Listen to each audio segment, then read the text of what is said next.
नमस्कार सगळ्यांना, शुभ सकाळ। तर ही बघा मी न तेल घालता बटाटा फ्लावर भाजी करून दाखवली आहे। ती मी कशी बनवली आहे ती तुम्हाला आता दाखवते।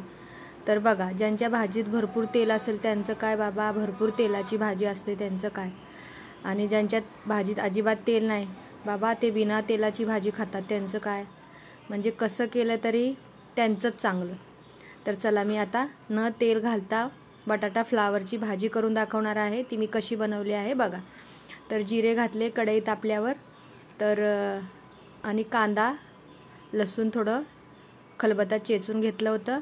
तर जिरे कांद्याला चिपकतात तर ते व्यवस्थित असे फिरवून घ्यायचे।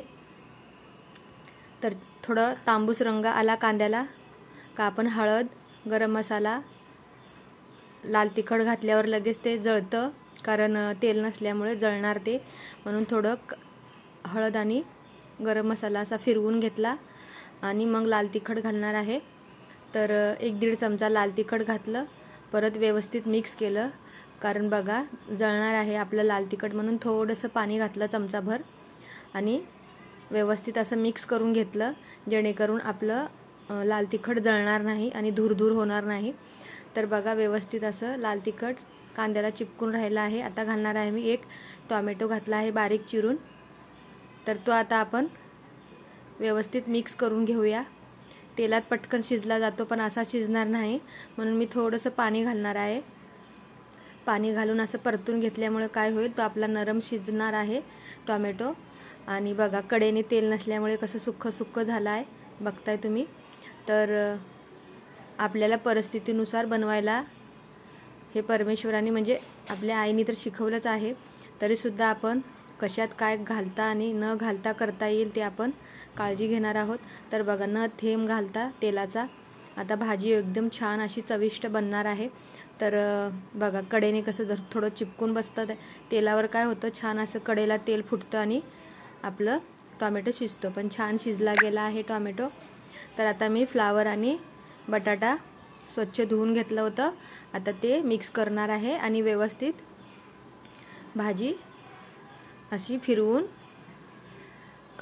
सगळीकडे असं बघा, थोडं एक हाताने व्हिडिओ करायला अवघड जाणार आहे। तर व्यवस्थित असं मिक्स करून घेतलं आणि आता थोडंसं ते शिजण्यासाठी थोडं पाणी घालावंच लागेल आपल्याला, कारण तेल तर नाही मग कशावर शिजणार ना भाजी, मग थोडं पाणी घालून घेऊया आपण। आपल्याला सुक्की भाजी करायची आहे, जास्त पाणी घालायचं नाही। तर तुम्ही पाणीदार पण करू शकता रश्शेवाली, पण मला सुक्कीच बनवायची आहे। तर थोडं पाणी घालून वर ताटली ठेवणार आहे मी, आणि असं झाकण ठेवलं ताटलीचं आणि वरती पाणी ठेवणार आहे, जेणेकरून वरचं पाणी आणि खालच्या वाफेवर सुद्धा ती छान शिजू दे भाजी म्हणून। हे बघा असं छान वरचं पाणी पण त्यात मिक्स झालं आणि त्या पाण्याने पण वाफ धरून छान अशी आपली भाजी शिजली आहे। तर असं काही नाही तेलच खाल्लं पाहिजे आणि नाही खाल्लं पाहिजे, तर आपल्याला कुठल्याही परिस्थितीमध्ये असं काहीतरी छान बनवता आलं पाहिजे। परिस्थिती म्हणूनच नाही, पण आता आजकाल फॅशन झाली आहे, जास्त तेल खाल्लं बाबा त्यांचं काय, भरपूर तेलाची भाजी असते।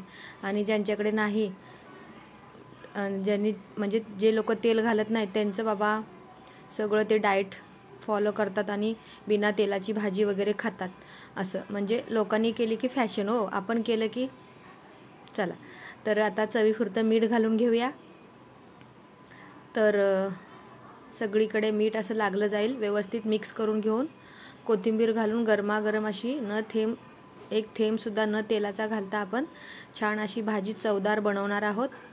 तर बनवणार आहोत म्हणजे बनतेच ती, असं काय नाही की तेलच घातल्यामुळे छान बनते। तर भाज्या वगैरे बनवू शकतातच, असं काय नाही। तर बघा किती छान अशी व्यवस्थित फ्लावर बटाटा आपली भाजी तयार झाली आहे। तर आता आपण ती गरमागरम कशाबरोबर खाणार आहोत किंवा नुसतीच खाणार आहोत का, आपली मर्जी। तर मी भाजीत तेल घातलं नाही म्हणून अशी छान आपण म्हणतो ना ती तंदुरी, तशी गव्हाचं पीठ मळलेलंच होतं, चपाती बनवत होती, तर थोडीशी कोथिंबीर आणि तीळ घातलं। गरमीत तीळ घातल्यामुळे गरमच असतं, पण घातलं थोडंसं आणि लाटून घेतलं आणि त्याला थोडं लावणार आहे तेल मी चपातीला, कारण आपण भाजीत तेल घातलंच नाही। तर अशी छान, नाही लावलं तरी काय हरकत नाही चपातीला, पण मी थोडंसं लावणार आहे। तर असं चपातीला तेल लावून घेतलं आणि छान आपली अशी चपाती तव्यावर भाजून खरपूस अशी मस्त तयार झाली आहे।